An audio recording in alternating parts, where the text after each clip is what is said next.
Good morning, students. Last time we had completed till exercise C of chapter 22. Now let's continue. Exercise D. Rewrite the following sentences correctly using the correct pronouns given in the brackets to fill in the blanks. तो हमें क्या करना है? हमें brackets में pronounce दिए हैं और हमें करेक्ट प्रोनाउंस का यूज करना है. First, Aditi says I am busy. Aditi ने कहा था मैं बिजी हूँ. तो यहाँ पे I am busy, Aditi said ऐसा लिखा है तो आई है फर्स्ट पर्सन प्रोनाउन है, तो हमें subject of the introductory verb के अकॉर्डिंग प्रोनाउन लिखना होगा. सबसे पहले रिपोर्टिंग वर्ब या इंट्रोडक्टरी वर्ब कौन सा है? सेड. उसका सब्जेक्ट कौन है? अदिति मीन्स गर्ल, तो ही या शी में से क्या आना चाहिए? She. So answer will be Aditi said that she was busy. Aditi ने कहा था कि वो बिजी है. Second, George said to Nita you look ill. George ने नीता को कहा था तुम बीमार लग रही हो. सो यहाँ पे रिपोर्टिंग वर्ब क्या है? सेड. उसका सब्जेक्ट कौन है? जॉर्ज. और उसका ऑब्जेक्ट कौन है? नीता. तो यहाँ पे हमें क्या यूज़ करना है? देखो यू है वो सेकेंड पर्सन प्रोनाउन होता है और सेकेंड पर्सन प्रोनाउन है वो ऑब्जेक्ट की तरह यूज़ होगा. तो यहाँ पे ऑब्जेक्ट नीता है, गर्ल मीन्स शी, तो ही या शी में से शी होना चाहिए. So answer will be George told Nita that she looked ill. George ने नीता को कहा था कि वो बीमार लग रहे हैं. Harini said to Mohan you can borrow the pen. Harini ने रोहन को कहा था तुम पेन बोरो कर सकते हो. यहाँ पे हरिणी सब्जेक्ट, मोहन ऑब्जेक्ट और इंट्रोडक्टरी वर्ब है सेड टू. यू है वो सेकेंड पर्सन प्रोनाउन है means object of the introductory verb की तरह हम उसके लिए यूज़ करेंगे. तो यहाँ पे ऑब्जेक्ट है मोहन, इसीलिए ही और शी में से क्या आएगा? He. So answer will be Harini told Mohan that he could borrow the pen. Harini ने मोहन को कहा था कि वो पेन बोरो कर सकता है. 4, I said to Ali we are waiting for you. मैंने अली को कहा था हम तुम्हारे लिए वेट कर रहे हैं. तो यहाँ पे सेड टू इंट्रोडक्टरी वर्ब है, आई सब्जेक्ट है और अली ऑब्जेक्ट है. हमें यू की प्लेस पे प्रोनाउन लिखना है. यू सेकेंड पर्सन प्रोनाउन है इसलिए ऑब्जेक्ट ऑफ द वर्ब जो है ऑब्जेक्ट ऑफ इंट्रोडक्टरी वर्ब है उसी के अकॉर्डिंग लिखेंगे.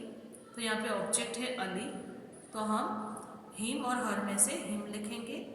I told Ali that we were waiting for him. 5, he says to me do not waste time. तो यहाँ पे सेड है वो क्या हुआ? Introductory verb. ही है वो सब्जेक्ट, मी है वो ऑब्जेक्ट. अब हमें मी के प्लेस पे यहाँ पे प्रोनाउन सेलेक्ट करने को कहा है, तो उसमें कोई चेंजेस नहीं होंगे, वो जैसा है वैसा ही हमें सेलेक्ट करना है. So he told me not to waste time. 6, Sita said to Akshay the novel is yours. Sita ने अक्षय को कहा था कि नॉवेल तुम्हारी है. सेड टू इंट्रोडक्टरी वर्ब है, सीता सब्जेक्ट है एंड अक्षय ऑब्जेक्ट है. यहाँ पे हमें योर्स की प्लेस पे यूज़ करना है प्रोनाउन. तो योर्स है वो सेकेंड पर्सन प्रोनाउन है, तो वो ऑब्जेक्ट की तरह यूज़ होता है. सो ऑब्जेक्ट अक्षय है मीन्स बॉय, तो हीज और हर्स में से हीज हमें यूज़ करना है. Sita told Akshay that the novel was his. Changes in possessive adjectives. Possessive adjectives है उसमें क्या क्या चेंजेस होते हैं? Possessive adjectives like my, you, your, her, his, its, our change into possessive adjectives of the same person as that of the subject of the reporting verb. Possessive adjective कौन से होते हैं? जो शो करते हैं कि थिंग्स किसकी है, राइट? तो यहाँ पे जो possessive जो भी adjectives हैं उसको हमें सब्जेक्ट के अकॉर्डिंग चेंज करना होगा. सीधा example, I said I have submitted my project. मैंने कहा था कि मैंने अपना प्रोजेक्ट सबमिट कर दिया है. सेड है वो रिपोर्टिंग वर्ब है या इंट्रोडक्टरी वर्ब है. आई उसका सब्जेक्ट है और माई है वो पॉजेसिव एडजेक्टिव है. तो हम कैसे लिखेंगे? I said that I had submitted my project. My क्यों रहा? क्योंकि सब्जेक्ट आई है, तो आई के अकॉर्डिंग क्या होना चाहिए? Possessive adjective my. B, you said I have submitted my project. तुमने कहा था मैंने अपना प्रोजेक्ट सबमिट कर दिया है. तो सेड है वो इंट्रोडक्टरी वर्ब या रिपोर्टिंग वर्ब है, यू सब्जेक्ट है, तो आई का क्या हो जाएगा यू और माई का योर, बिकॉज सब्जेक्ट यू है, दैट्स वाई। तो हम लिखेंगे you said that you had submitted your project. C she said I have submitted my project. She means किसी गर्ल ने कहा था मैंने अपना प्रोजेक्ट सबमिट कर दिया है। यहाँ पे सब्जेक्ट शी है तो उसी के अकॉर्डिंग हम प्रोनाउंस चेंज करेंगे। She said that she had submitted her project. उसने कहा था कि उसने अपना प्रोजेक्ट सबमिट कर दिया है। Possessive adjective of third person remains unchanged. अगर थर्ड पर्सन के पजेसिव एडजेक्टिव्स यूज हुए हैं तो उसमें हमें कोई चेंजेस करने नहीं है। Exercise E, rewrite the following sentences in indirect speech. हम इनडायरेक्ट स्पीच में लिखने हैं sentences. First, the dancer said I am satisfied with my performance. Dancer ने कहा था कि मैं अपने परफॉर्मेंस से सेटिस्फाइड हूँ। द डांसर सेड दैट, तो हमें यहाँ पे क्या करना है, आई है उसकी जगह पे जो सब्जेक्ट है उसके अकॉर्डिंग हम लिखेंगे। यहाँ पे डांसर है तो डांसर बॉय भी हो सकता है या गर्ल भी हो सकती है, तो वी कैन राइट ही और शी। हम शी लिख रहे हैं that she was satisfied with, my की जगह पे her, with her performance. Dancer ने कहा था कि वो अपने परफॉर्मेंस से सेटिस्फाइड है। Second, you said I have lost my bag. तुमने कहा था मैंने अपना बैग खो दिया है। यू सेड दैट, आई की जगह पे यू, हैड लॉस्ट, माई की जगह पे योर, क्योंकि सब्जेक्ट यू है इसलिए you said that you had lost your bag. तुमने कहा था कि तुमने अपना बैग खो दिया था। Third, she said I have to find my way. उसने कहा था कि मुझे अपना रास्ता ढूंढना है। She said that, she subject है इसलिए आई की जगह पे she had to find her way. So उसने कहा था कि उसे अपना रास्ता ढूंढना था। Four, the lady trainer said my instructions are clear. Lady trainer ने कहा था मेरे इंस्ट्रक्शंस क्लियर हैं। The lady trainer said, lady trainer कहा है इसलिए हम उसी के अकॉर्डिंग चेंजेस करेंगे। The lady trainer said that her instructions were clear. Lady trainer ने कहा था कि उसके इंस्ट्रक्शंस क्लियर थे। Changing words denoting time, place and position. Time, place और पोजिशन है उसके वर्ड्स हमें कैसे चेंज करने हैं। While changing a sentence from direct speech to indirect speech, we need to change the words that point to time, place and position of something. जो भी time, place और पोजिशन दिखा रहा है किसी थिंग की, उसको हमें चेंज करना होता है। Read the sentences given below. Example, Meena said, I met an old friend yesterday. Meena ने कहा था मैं अपने old friend को कल मिली थी। Meena said that she had met an old friend the day before. Yesterday का क्या हो गया, the day before. The word yesterday in direct speech has changed to the day before in indirect speech.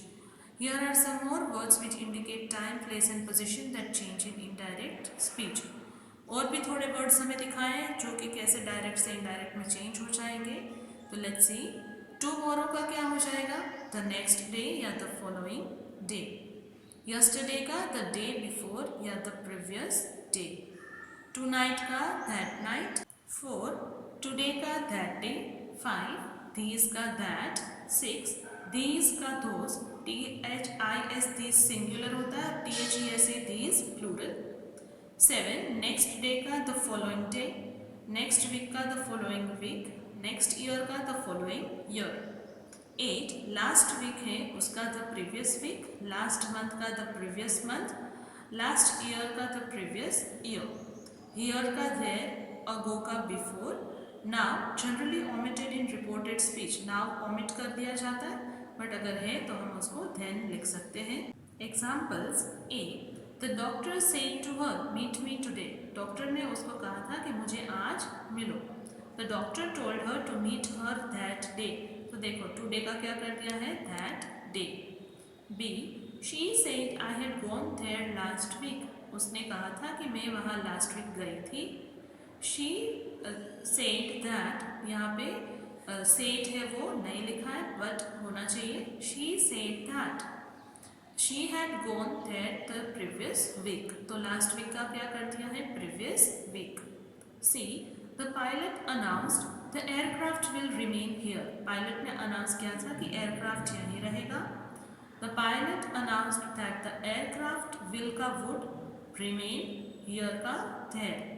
So again हम देख सकते हैं कि here है उसका देयर लिखा है, तो ऐसे हमें वर्ड्स है उनको चेंज कर देना है.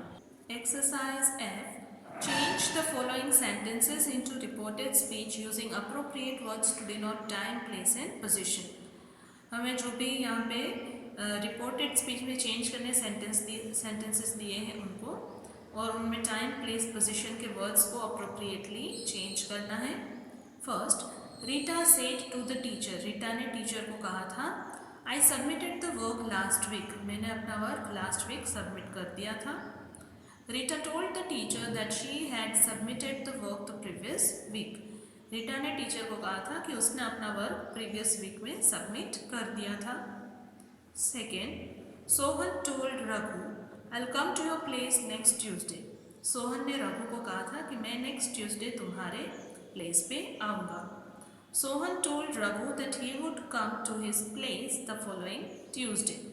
नेक्स्ट ट्यूसडे का क्या लिखा है, following Tuesday. Third, the magician said to the children, I'll show you new tricks tomorrow. Magician ने children को कहा था, मैं तुम्हें कल नए tricks दिखाऊंगा. The magician told the children that he would show them new tricks the next day. Tomorrow को क्या हो जाएगा, next day. Fourth, Rita said to her friend, I felt sick yesterday. Rita ने अपने friend को कहा था कि मुझे कल sick feel हो रहा था. Rita told her friend that she had felt sick the previous day. तो yesterday का क्या लिखा है, the previous day. 5. Namita looked at the bat and said, I like this. Namita ने बैट की तरफ देख के कहा, मुझे ये अच्छा लगता है. Namita looked at the bat and said that she liked that. तो this का क्या कर दिया है, that. 6. Mohit said to Meena. मोहित ने मीना को कहा था, I kept the books here. मैंने बुक्स यहाँ पे रखी थी. Mohit told Meena that he had kept the books there. Mohit ने मीना को कहा था कि उसने बुक्स वहाँ पे रखी थी, तो हियर का क्या लिखा है, there. 7. He said to his mother, it is going to rain today. उसने अपनी मदर को कहा था कि आज रेन होगा. He told his mother that it was going to rain that day. उसने अपनी मदर को कहा था कि उस दिन रेन होगा. 8.